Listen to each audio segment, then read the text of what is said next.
You're listening to the Hour of the Time. I'm your host, William Cooper. Hello, folks. This is William Cooper for Swiss America Trading. I know that some of you out there have not yet called Swiss America Trading. I know that some of you have.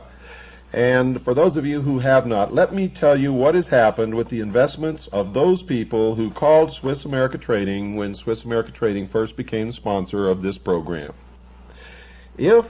If you bought gold, you have already realized an 11% profit clear. No problem whatsoever.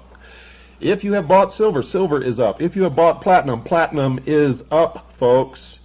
If you have invested in any of the low-rate coins that are recommended by Swiss America Trading and that we recommend here also, you have realized a 30% profit. Now, all of those of you sitting out there listening to this broadcast who think that we're just giving you this information to make some money, let me assure you that the only thing that the Hour of the Time, William Cooper, or the Citizens Agency for Joint Intelligence realize from Swiss America Trading is zero, nothing, zip. You see, they pay for the airtime on this show. That's all we ask. That's all we want. We are not in this for profit. We are here to try to help save the Constitution of the United States of America and the Bill of Rights. Freedom. Freedom. It's slipping out of our grasp. Quickly. It's almost gone. Many of you have seen it fly already. You put the chains around your own feet. The financial community right now is in such fearful anticipation of an economic collapse, folks, that they have just lowered the interest rates at the Bundesbank.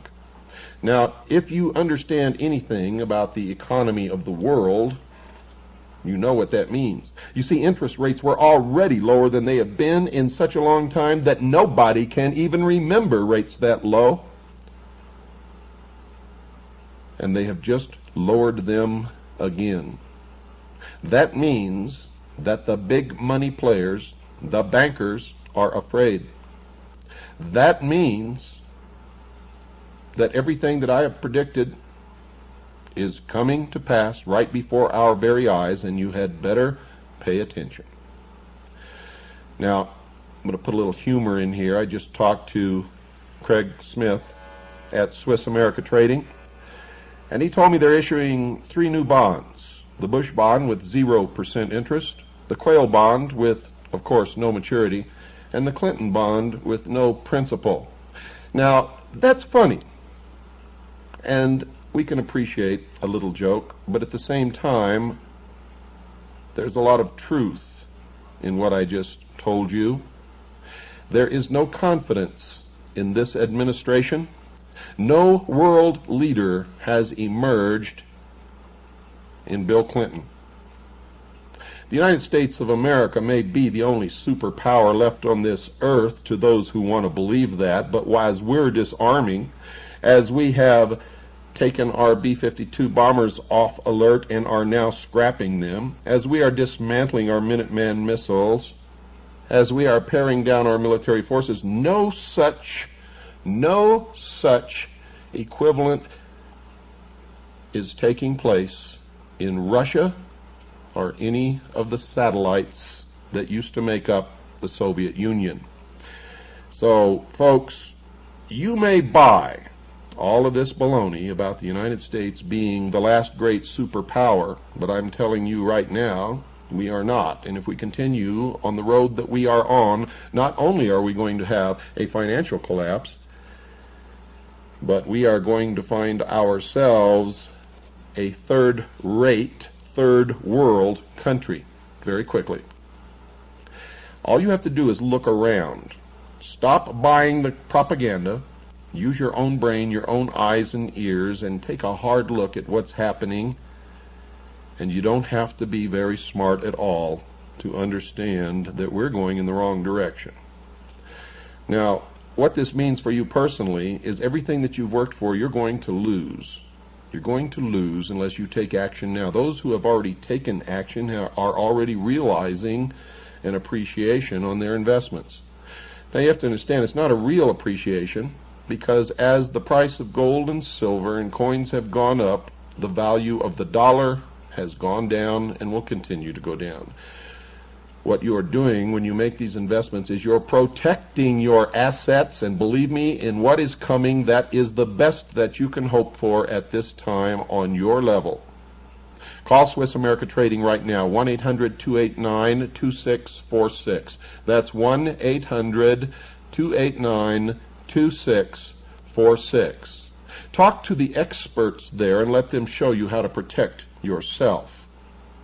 While you're at it, mention my name, William Cooper, and they'll send you a free newsletter chock full of information that you need to know. It doesn't cost you anything to call and talk to them. They have many different investments, many that I've recommended, some that I have not, some that I do not recommend, and some that I don't know anything about. Call now. The time to act is now. Don't wait until it's too late. Don't wait until you lose everything. Call 1-800-289-2646. That's 1-800-289-2646. In the process of saving yourself and protecting your assets, you will be saving this show and freedom for the world. Call now, 1-800-289-2646. You'll be glad that you did. Ladies and gentlemen, I'm proud to have as my special guest today William Morgan, who is one of the members of the Citizens Agency for Joint Intelligence and has been for some time. Now, that's all that we can tell you about his identity. You will hear from him his own story, what he's been doing, how he's been doing it, what kind of information he has collected for our organization, for the citizens of this country and of the world. And we're going to talk about, well, I guess you just have to call it undercover operation. This man has been undercover for the Citizens Agency for Joint Intelligence, and I remember several episodes of the show before, sometime during the series that we call the Mystery Schools, which we've done, I believe, 19 hours of broadcasting covering that subject. I told you that we had infiltrated the lodge, the Mystery Schools, Mystery Babylon. In fact, we have not only infiltrated it once, but many times in this country and in lodges around the world. So the information that we're giving you on the Mystery Schools is not conjecture. It does not come from a bunch of people sitting around making up information. It comes from the books printed by the Mystery Schools themselves. It comes from our members who are actually in the lodge, and we check, double check everything that they bring to us. Please welcome to the hour of the time, William Morgan. Thank you, Bill. You can call me Will, and I really appreciate that gracious and honorable introduction. Well, we're certainly appreciative of everything that you've done. Tell us, Will, how long have you been associated with the Mystery Schools? For over 2 years now. I became a Mason in June of 1991.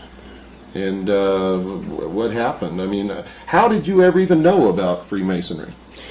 At first, before I was exposed to your information, I was under the impression, as most people are, that they were a philanthropic organization dealing mostly with charity or possibly even in some way associated with unions. And as most CAGI members have come to know, that is entirely not the case. Did you have friends who were Freemasons? Yes, I worked with somebody who was a Freemason, and I've come to find out that that is usually the most common way that a person is exposed to the craft as they call it. So they call it the craft amongst themselves. This is not something that the public is normally aware. What does the craft mean? What does that term mean? Well, they consider themselves craftsmen because they're building something, and there have been many organizations throughout history with the incredible similarities to the present modern cult of Freemasonry that have called themselves builders, common scenes. They've associated with themselves always with the erection of a structure or the building of something that people just do not understand. We've come to understand that what they are erecting is the New World Order, and they've been working on it for thousands and thousands of years. That's correct. Now, did your friend or friends try to proselytize you or talk you into joining the lodge? No, not at all. I must admit I did go to them, and I was not entirely aware of the nature of their organization or of what was in store for me when I became a member, or a brother, as they call it. Now, if you had not joined CAGI, would you still be sort of in the dark about the true meaning of Freemasonry? Or do the members really learn the truth about the organization during their period of time there? Had I not joined CAGI, I would be as empty-headed and as trusting as sheeple as most of the Freemasons in America and across the world are today. They are not taught what the craft is about. They do not question authority at all. They, as a rule, and from my personal experience and observation, they obey the rules without question and to the letter. Now, a lot of people out there are going to wonder, and I know that Freemasons are going to bring this up, that if you didn't learn what you now believe that you know about the mystery schools in the lodge, how do you know that what you've learned while you become a CAGI member, how do you know that that is true? Well, because I can verify for myself. I can get up and check the facts and look again to verify what is going on about the mystery schools.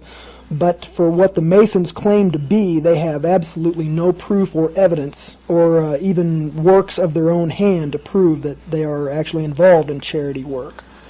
Now, when you began to study, you were studying actually from two sources. You were studying the mystery religion in the lodge, actually, and you were studying what you were learning from the Citizens Agency from Joint Intelligence and trying to rectify the two or bring the two together and make it fit. When did you finally decide that what you were learning in the lodge was really a deception? The absolute clincher for me, what absolutely decided for me beyond a shadow of a doubt, and yes, I had my suspicions since I had very first become a member. You don't take blood oaths, kneeling before an altar, swearing yourself to secrecy for all time without without the group that you're becoming a member of being suspect. But you did take these blood oaths. Yes, sir. I took all of them, and there were many. And so by the time you reach the degree level that you are at now, you've taken approximately how many oaths?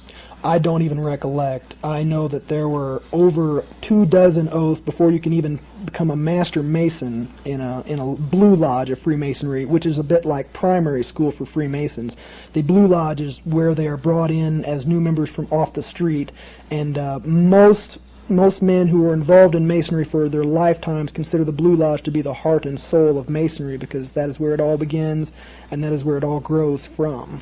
But isn't it true that many Masons never advance beyond the third degree and remain in the Blue Lodge forever? That is absolutely true. Whether or not they do not choose to go forth, or whether they're totally unaware that there is anywhere to go, is up to personally the Mason that's involved. But many of them stay right where they're at and seem to be content with what they have. So these Master Masons who claim that they know everything about Freemasonry and that they've been a Master Mason for 20 years, Do they really know anything? They know absolutely nothing. They have been completely deceived from the very first day they entered the lodge. They have been lied to regularly about the nature of the craft, the work of the craft, and the charity of the craft. My own lodge that I'm a member of considers its charity work for the entire last year to be the donation of $100, which is a little more than the dues yearly for 3 members. They gave $100 to a needy family. And through these very, very shallow and superficial acts, they consider themselves to be one of the greatest charity and brotherhood organizations ever to walk the face of the earth. A recent thorough investigation of the Shriners, who have literally made their reputation upon the fact that they contribute tremendous amounts of money to charity, but the investigation disclosed that of all the money they take in, less than 3% actually goes to any charity. Were you aware of that? No, actually I was not. I'm not a member of the Shrine, but I have been exposed to some of their numbers. I was hoping that it would at least be a little bit higher than that, because that says bad things about the Masons who are members of the Shrine. And as most people know, the Shrine is probably one of the largest quote-unquote charity organizations that there is. And one of the richest. But most of the money seems to go back into the lodge, or to the members, or to the retirement funds, or to the payment of the lodge officers. And this is something else people don't realize, that the lodge officers are paid and they have a retirement fund set aside for them. Is that true? Yes, that is true. Now, this doesn't apply directly to all officers of the lodge. I myself am an officer of the lodge that I was indoctrinated into, duly elected member. They operate in that kind of manner with elected officials that serve 1-year terms. But there is an exception to this rule, and that is the secretary and the treasurer.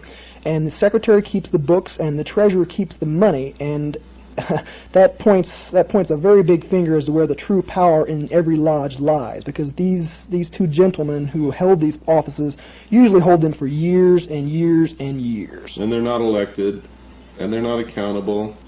Is that correct? They are totally unaccountable. The treasurer will give a 1 budget report at a certain time during the year, and I listened to this report not 2 months ago, and if an accountant in the business world attempted to give such a superfluous report to his boss, he would be fired on the spot. Now, just so our listening audience realizes that you're not just some yahoo who walked in off the street and went through the first degree and are now on a radio program trying to tell them you know something about Freemasonry, what is the level of your status or your degree, or how high have you progressed through the initiatory levels? It's not exactly something that any thinking individual would like to brag about, but I have shot like a rocket up the ranks of Freemasonry. Much like in America, excuse me, today, the Masons like to keep their members busy, busy, busy. They don't want to give them time to think about what they're doing, and they don't want to give them time to think about where they're going. They do this by ritual. All of Masonry is tied up in ritual, and you must memorize this ritual, and it is very, very extensive. Each office has its own whole slew of ritual to remember. But I worked hard. I've got a good memory. I rose through the ranks, and I'm now a 32nd degree Mason of the Scottish Rite of Freemasonry, Southern Jurisdiction, United States of America.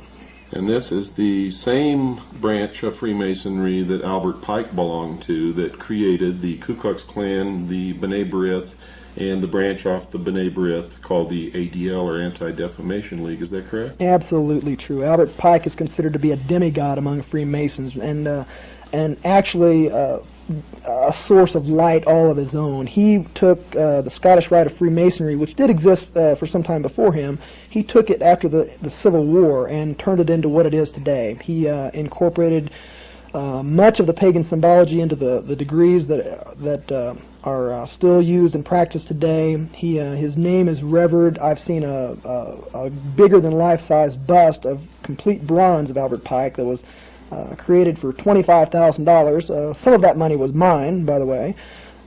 They treat him next to godhood in the Scottish Rite of Freemasonry.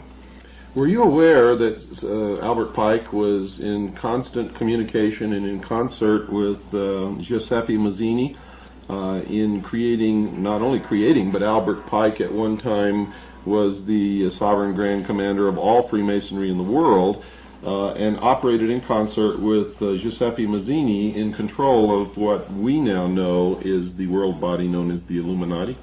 The name Mazzini is familiar to me, and I have come across its connection to the Illuminati in my research, but no, I was not personally aware, and this comes as no surprise, because with the exception of my own personal research, most of my information comes from the archives of the lodges I have participated and visited, or from Freemasons themselves, and all information is questionable at best.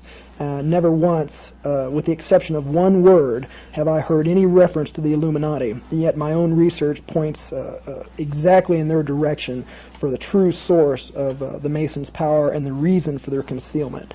But no, I did not know about Mazzini. Do the members of the lodge consider themselves to be illumined?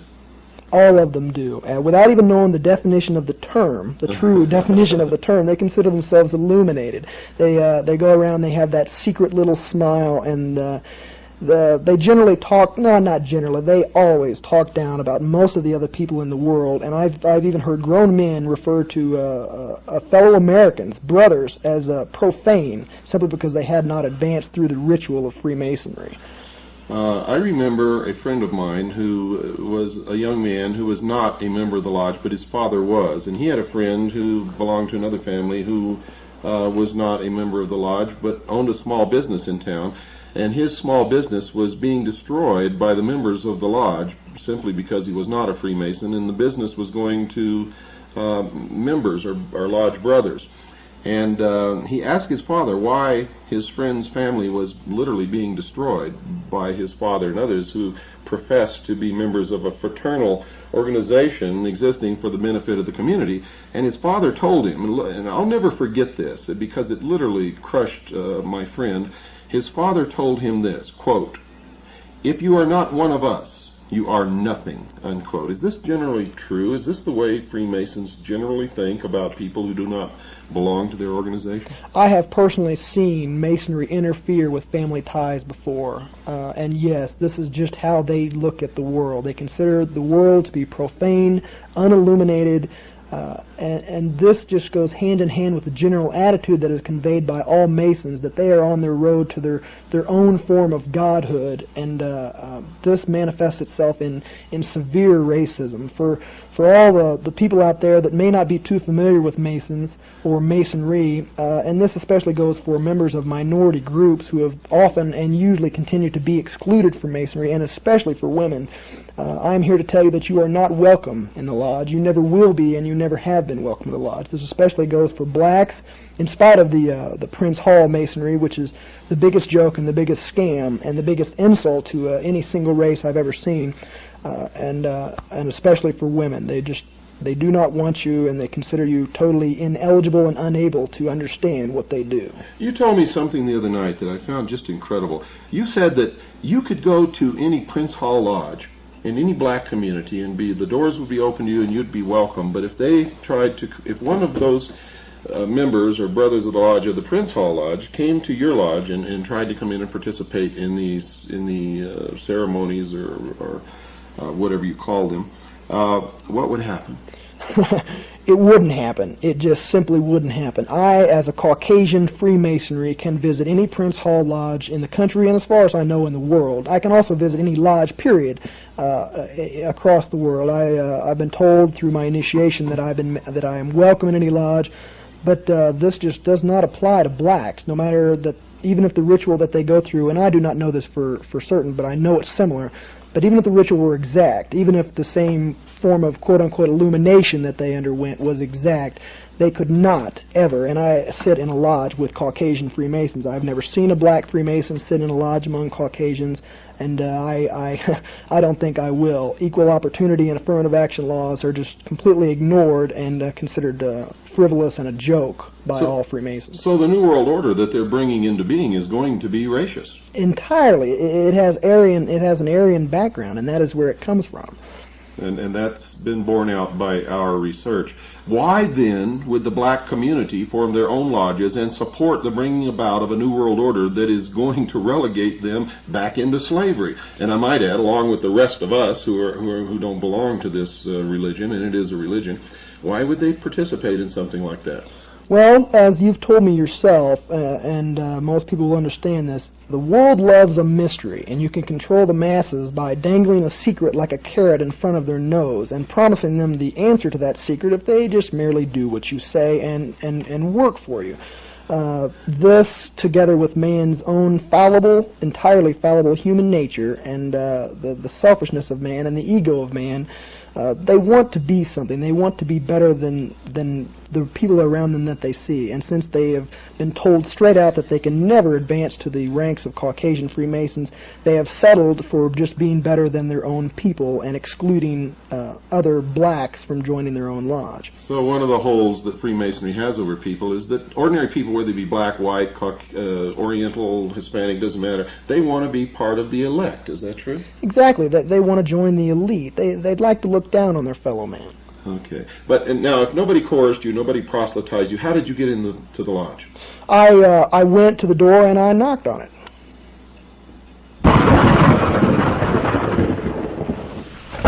It's time for our break, folks. Don't go away. I'll be right back after this very short pause. Hello, folks. This is William Cooper once again for Swiss America Trading, our sponsor. You know, if it wasn't for Swiss America Trading, you wouldn't be listening to this program right now. In fact, nobody would. We wouldn't be on the air. We wouldn't even have known about this station. You see, we're not radio people. We're information junkies. We have the largest intelligence gathering operation under civilian control in the world.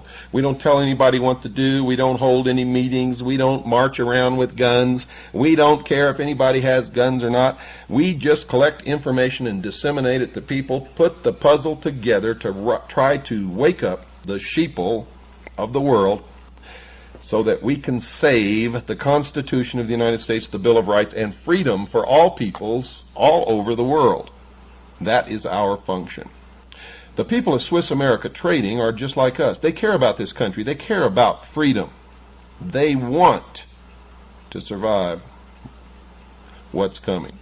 Now, if we all wake up, nothing bad ever has to happen to anybody. But look around, folks. What do you see out there? I'll tell you what I see. I see a great herd of sheeple marching to the slaughter. And on the way there, they always get sheared, don't they? Well, you know, if you'd called Swiss America Trading in order to find a way to protect your assets against what's coming, that will mostly be brought about by the abdication, ignorance, irresponsibility, and stupidity of this great herd of sheeple, if you had called Swiss America Trading when they first began to sponsor us, and it wasn't very long ago, folks, believe me. In fact, just in the last 3 weeks, whoever has made an investment in gold through Swiss America Trading has already realized an 11% profit in 3 weeks. The people who made some other investments with Swiss American Trading have realized a 30% profit since they began sponsoring this program. What's happening in the world today confirms my predictions that I have given you. And remember, I was accurate to the month when this recession would start. I told you that it would advance into a depression, which we are in now, and that by the third quarter of 1993 we would be in serious trouble. No world leader has emerged in Bill Clinton. The financial markets of the world are shaky. The international banking community is scared. And to prove that, we're making this broadcast, we're recording it actually on the 12th of May, folks. And the Bundesbank has just lowered the interest rates once again. All-time lows. Nobody has ever seen anything like this before. It is a vote of no confidence. Why? Well, if you were to translate it into bonds, you could say there was a Bush bond that would have realized 0% interest, a Quayle bond, which would have had no maturity, and a Clinton bond, which has no principles. So, folks, Do it now. Call 1-800-289-2646. You've all asked me over and over again how to save your assets. The time to act is now. Call 1-800-289-2646. That's 1-800-289-2646. Tell them that you listen to the Hour of the Time. Mention my name, William Cooper, and they will send you a free newsletter. It doesn't cost you a penny. Chock full of information that you need to know. Call now. Don't delay. Call now, folks. Don't wait until it's too late. Call 1-800-289-2646. That's 1-800-289-2646. In protecting yourself, you are helping to save this program, The Hour of the Time, freedom for the world, and hopefully we can all march into the future with a good future for our children and grandchildren. If we don't all wake up, that's not going to happen. And if you don't call Swiss America Trading, you're not going to be able to protect your assets. So do it now. 1-800-289-2646. And you'll be glad that you did. We're back in the studio, folks, with William Morgan, a CAGI member who has infiltrated the lodge. Now, this man is no dummy. You have to understand, within 2 years, he has risen from entered apprentice to 32nd degree Freemason of the Scottish Rite of the Southern Jurisdiction. Now, that's quite a distinction within the lodge, isn't it? Well, yeah, it can be considered as such. It does get a measure of respect from those who never advance past the 3rd degree of Master Mason. And what is the next step? After the 32nd degree, there is publicly known only one more degree of Freemasonry, and that is the 33rd degree. And you said publicly known. Does that mean that there's more? I suspect that there really is more. Do you know that for sure? No, I do not. I do not know it for sure. I've heard there's a man by the name of Reverend Jim Shaw who was he actually still is by Masonic law, who still is a 33rd degree Freemason. And when he became a 33rd degree, he knew another Mason who was going through the same ritual who said that he was going to advance even further because he had professed a support for the Luciferian doctrine that they preach. So what you have just said, this is coming from your mouth, a 32nd degree Freemason of the Scottish Rite. You have just said, I didn't prompt you, I didn't ask you the question. In fact, you just surprised me because I was going to lead up to this, but you just said the Luciferian doctrine. Can you explain that? I can explain that absolutely. Masons believe in light. It is a priority part of their entire ritual. Now, light to a Mason symbolizes knowledge and also intellect. And if you've paid attention to the Mystery School broadcast, you know who the patron god of intellect is. It is Lucifer, and in fact his very name means the farrier or the bearer of light. Luce is Latin for light and fair for farrier. This is the true God of Freemasonry, and this is also, to my great shame, the God that I knelt at the altar before and swore my blood oaths to. But when you did this, were you aware that you were swearing your blood oaths to Lucifer and not to the God of the Christian Bible? Absolutely not. Everything about Masonry says and publicly says that their God is the same God as any God, the God of Hindus, the God of Arab, the God of Christians. But it's just not so. It's a lie and it's a scam, and all you have to do is study paganism, nature worship, and the mystery religions of Babylon to see who that real God is. So you have done this study on your own, and you've checked out the publications and the doctrines and the symbology within your own lodge, and you've arrived at the conclusion that the God of Freemasonry is who? The God of Freemasonry is Lucifer, who is actually Satan, cast from heaven for one specific reason, and that is because he, like many other Masons, sought to attain godhood in his own time. And isn't that really the goal of Freemasonry, is by their works they will become God? Exactly. It is a matter of works. Salvation has nothing to do with it. There is no repentance of sin, and in their minds mankind was never separated from God, but is able to be an equal to or superior to God. Now, mind you, folks, I sincerely believe in the Constitution of the United States of America. This is not a religious program, irregardless of what you may think you are hearing. And I'm not making judgment on any of this whatsoever. I believe that anyone has the right under our Constitution, to worship at any altar that they wish to worship at. I do not agree with this Luciferian doctrine. I do not worship at that altar.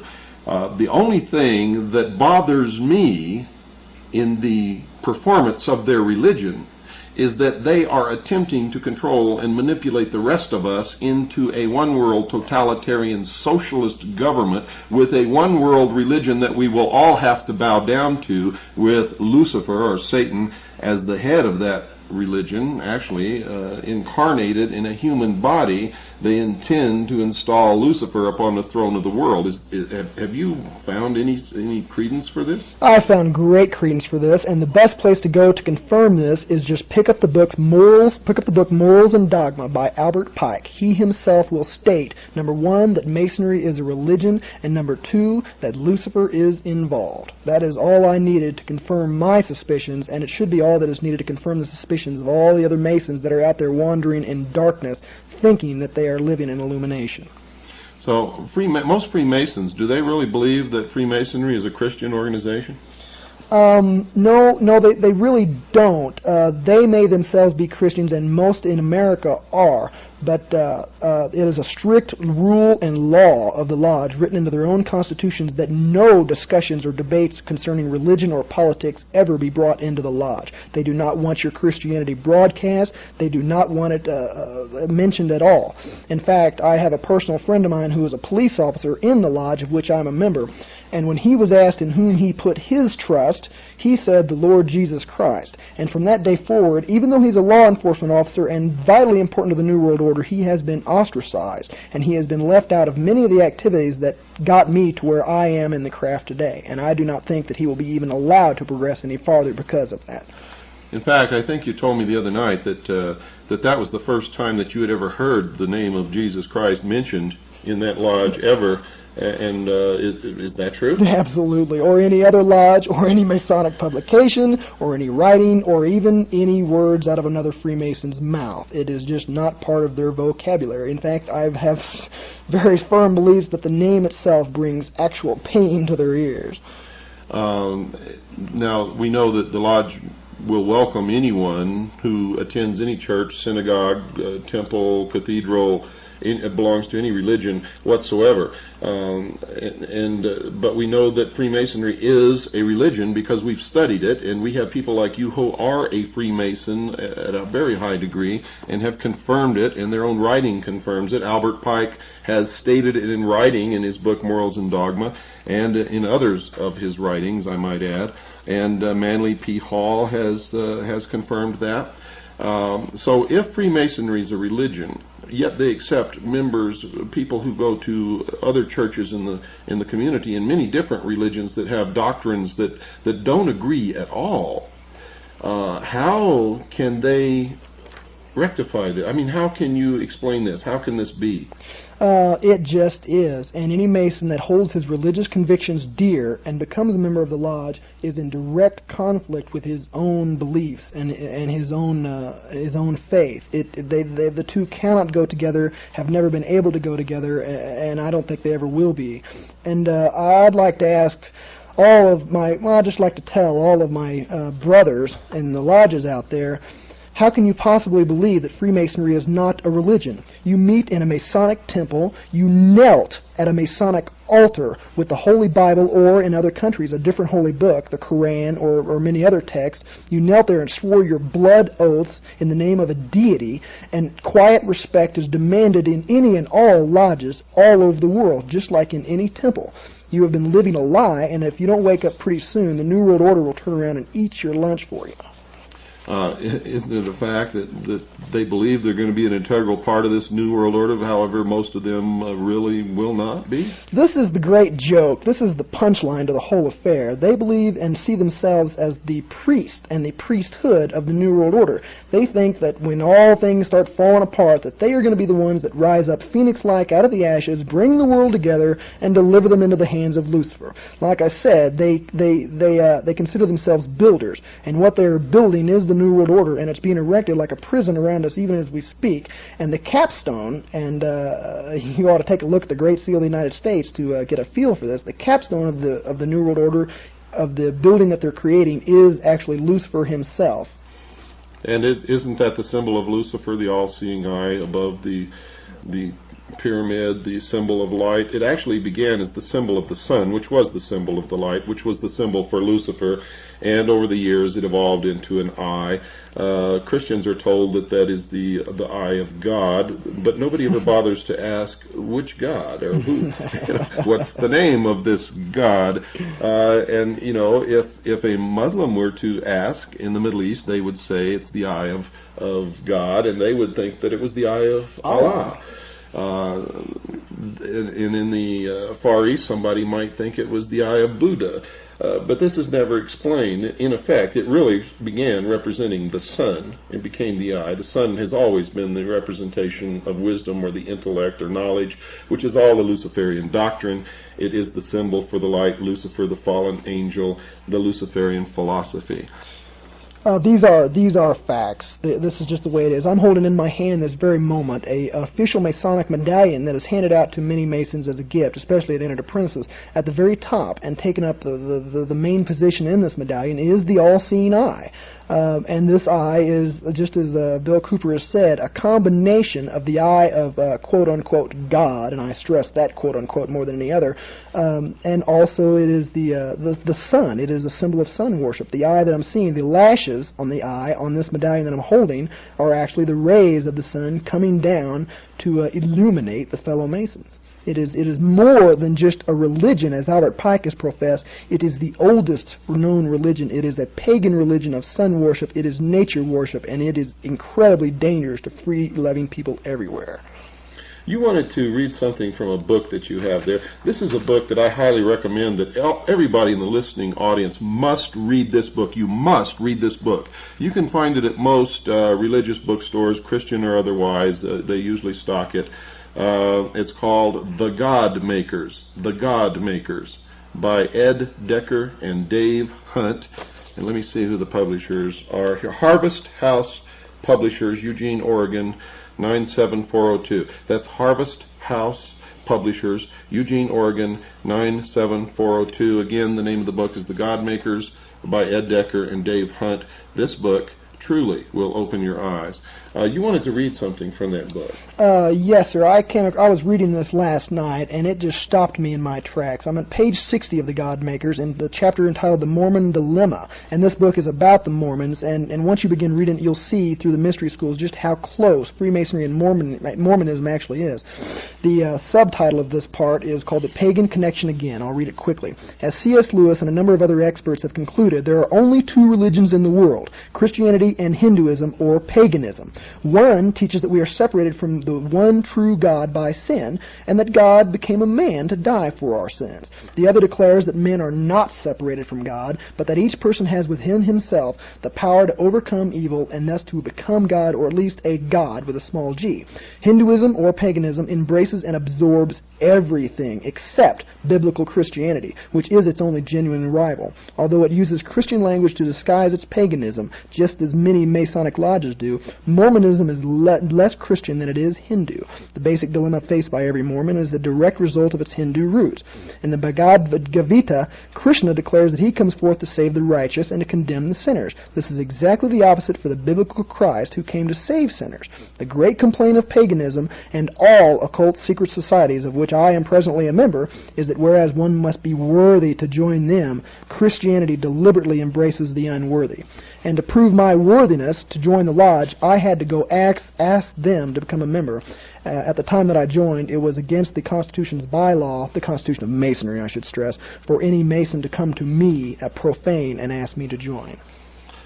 And in effect, actually, isn't the Mormon Church just another branch of the old mystery religion of Babylon? It can be nothing else. They have 3 degrees. They have ritual that they adhere to. They are sworn to secrecy with blood oaths inside of a temple. They have a structural hierarchy that is in the structure of a pyramid, and all those that are initiated into this temple ritual seek nothing else but to climb the pyramid. The reward, the carrot that is dangled in front of their nose to keep them working hard, is that they will experience and attain godhood for themselves.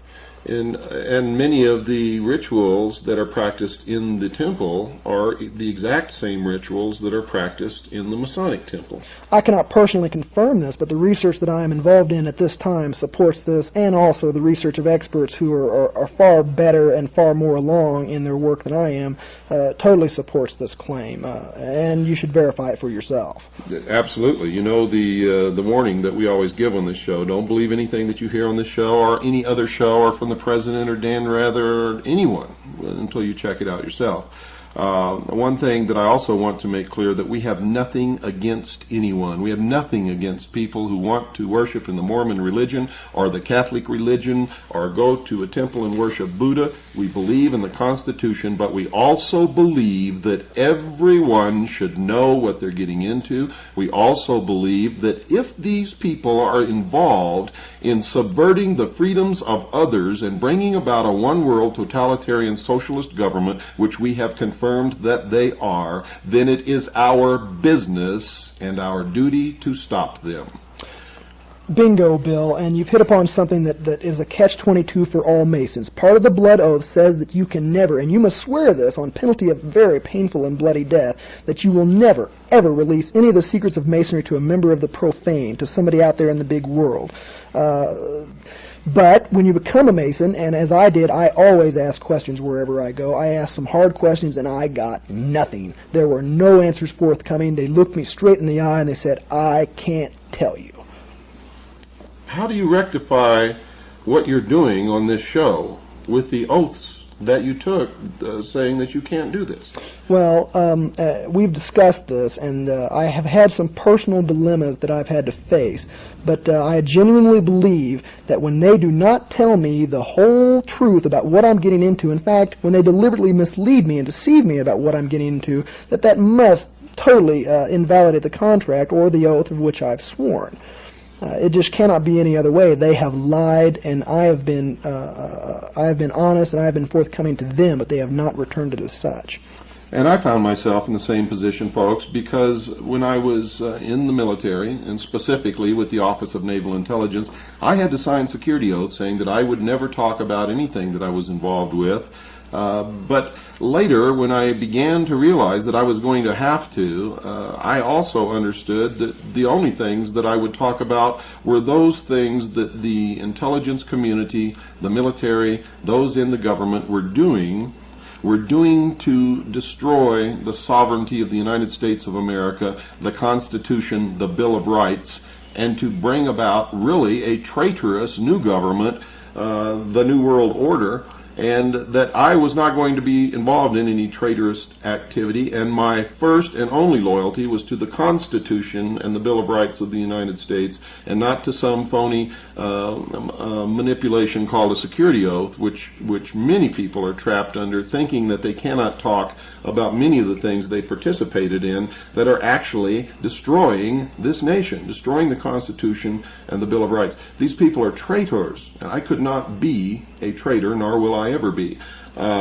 What do you feel about this New World Order that's coming? It makes me want to vomit. You're absolutely right. They are traitors. They have turned their backs on their people. They have turned their backs on their country. They have turned their backs on their family. They are living a lie, and it's not going to turn out exactly how they think. They are like the cops, the police officers in America that are deliberately destroying the Constitution and treating their own people as an enemy. They can't be a cop forever. Neither can you be a practicing Mason forever. One day that protection that you cherish so much must end, and when it does, it will turn around and it will gobble you up like it's gobbling up so many other people right now. Well, not only that, but many Americans are waking up. The patriots in this country, the people who really understand and love the Constitution and Bill of Rights, are going to have an awful lot to say about what's happening. And, of course, there are other people like me, like you. We have the largest civilian intelligence gathering organization in the world, operating full-time, breaking this secrecy down, bringing together the truth. And now we're running out of time for another episode of The Hour of the Time, folks. I want you to remember, we love you, we care about you, or we wouldn't be doing this. Good night. God bless you, and remember this.